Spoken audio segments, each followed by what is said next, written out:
बड़ा school team की ओर से आप सभी को नमस्कार। जैसे कि आपने पिछली वीडियोज में देखा होगा कि हम संधि के बारे में चर्चा कर रहे थे।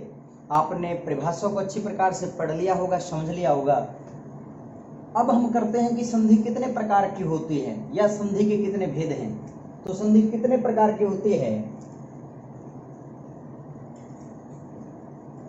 संधि के भेद।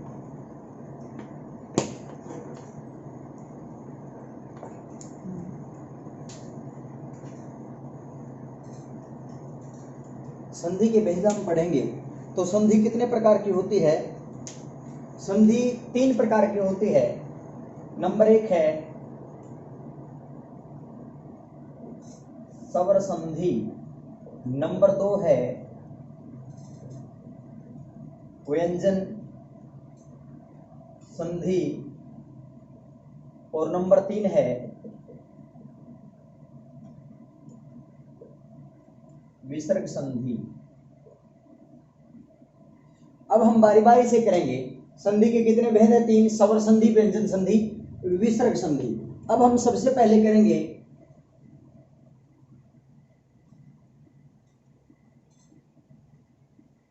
स्वर संधि। स्वर संधि क्या है इसके बारे में हम पढ़ेंगे। स्वर संधि क्या है?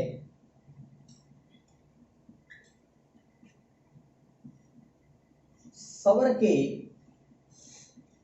पश्चात स्वर आने पर उनमें जो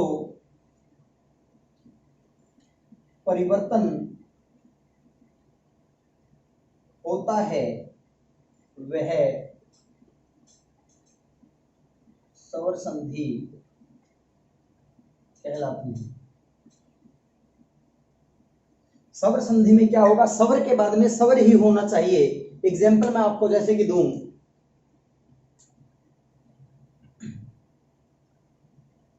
आप यहां देखें,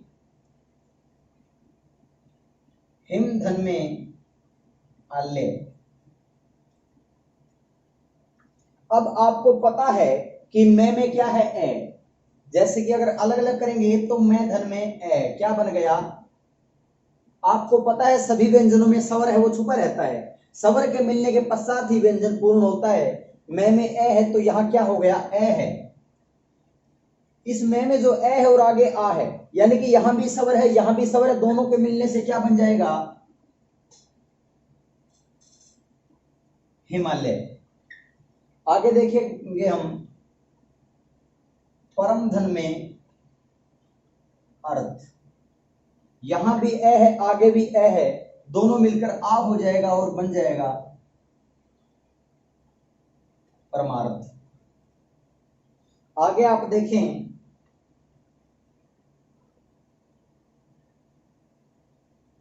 ने धन में अन।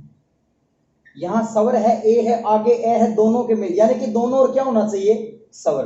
जो ये धन का निशान है, जो चिन्ह है, इसके दोनों और स्वर होना चाहिए। वो आपकी क्या कहलाती है? स्वर संधि। स्वर के पश्चात स्वर आने पर उनमें जो परिवर्तन होता है स्वर संधि कहलाती है। हिम धन में आल्य हिमालय, परम धन में अर्थ परमार्थ, ने धन में अन नयन। ये आपकी स्वर संधि हो गई। आगे हम चलते हैं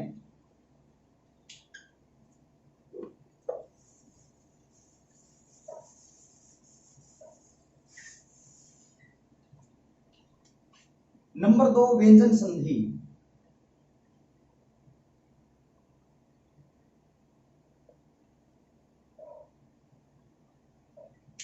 व्यंजन संधि में व्यंजन के पश्चात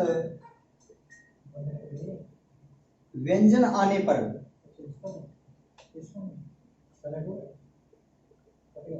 उनमें जो परिवर्तन होता है उसे व्यंजन संधि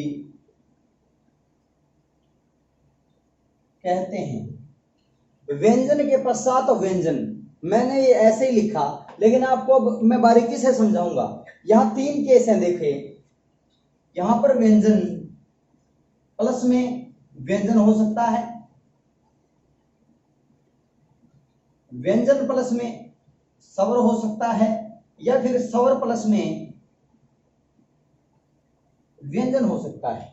इन तीनों ही स्थितियों में ये तीनों कंडीशन लागू होंगी। अगर पहले व्यंजन आ गया फिर भी व्यंजन है तो व्यंजन संधि है, अगर पहले धन से पहले व्यंजन है फिर स्वर है तो भी वो व्यंजन संधि है, अगर पहले स्वर है बाद में व्यंजन है तो भी वो व्यंजन संधि है। अब मैं आपको तीनों के अलग अलग से उदाहरण एग्जाम्पल देकर के आपको समझाऊंगा। यानी कि व्यंजन के पश्चात व्यंजन आने पर, सिर्फ व्यंजन ही नहीं, परिभाषा में तो ऐसे ही बोला जाता है कि व्यंजन के पश्चात स्वर या व्यंजन आने पर, लेकिन सच्चाई क्या है कि जरूरी नहीं है बाद में व्यंजन आए, पहले स्वर भी आ सकता है, व्यंजन बाद में भी आ सकता है, इस स्थिति में भी वो व्यंजन संधि होगी। उदाहरण आपके सामने है, देखिएगा। प्रथम के उदाहरण देखता हूं, सत धन में जन, यहां हलंत है, इसका मतलब इसमें ए नहीं है, स्वर नहीं है, ये व्यंजन है तय तय, और आगे भी व्यंजन है, आपको पता है जय, क्या बन जाएगा? सजन। एक एग्जांपल और लेते हैं, अप धन में जय, पहले पूरा पै नहीं है, यानी कि ए इसमें नहीं मिला, पै है और आगे जय है, तो क्या बन जाएगा? अब व्यंजन प्लस में स्वर, व्यंजन प्लस में स्वर कैसे? जैसे कि सत धन में आनंद, क्या बन गया? सदा सदानंद। सत धन में आनंद क्या बन गया? सदानंद। यानी कि पहले तो व्यंजन है लेकिन बाद में क्या है? आ है, हमारा स्वर है, सदानंद बन गया। स्वर प्लस में व्यंजन, अनु प्लस में छेद, पहले ऊ है यानी कि स्वर है, बाद में आपका व्यंजन है, छ है, क्या बन गया? अनुच्छेद। तो इस प्रकार से हम व्यंजन संधि किसे कहेंगे? व्यंजन के पश्चात स्वर या व्यंजन आने पर उनमें जो विकार सहित मेल होता है या परिवर्तन होता है उसे व्यंजन संधि कहते हैं। उदाहरण आपके सामने है, व्यंजन प्लस में व्यंजन हो तो भी आपका व्यंजन संधि, जैसे अप धन में जय, अवध सत धन में जन सजन, व्यंजन प्लस में स्वर, सत धन में आनंद सदानंद, स्वर प्लस में व्यंजन, अनु धन में छेद अनुच्छेद। अब हम देखते हैं नेक्स्ट, यानी कि विसर्ग संधि।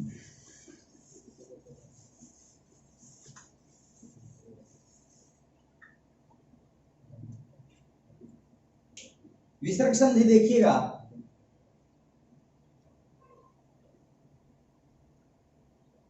विसर्ग संधि में क्या होगा?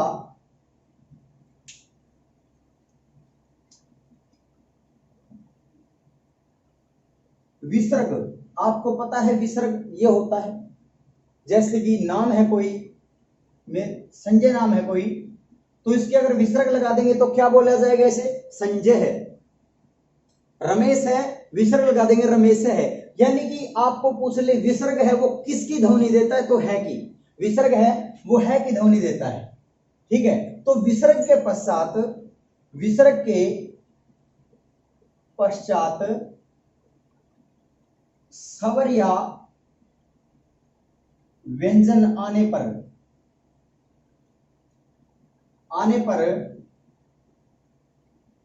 उनमें जो विकार सहित मेल होता है या परिवर्तन होता है वो क्या है? विसर्ग संधि।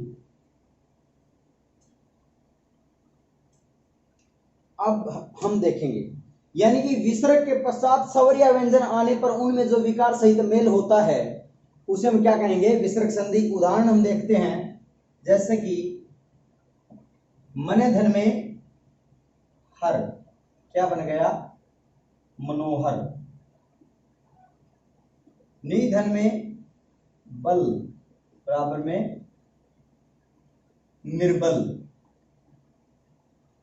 निधन में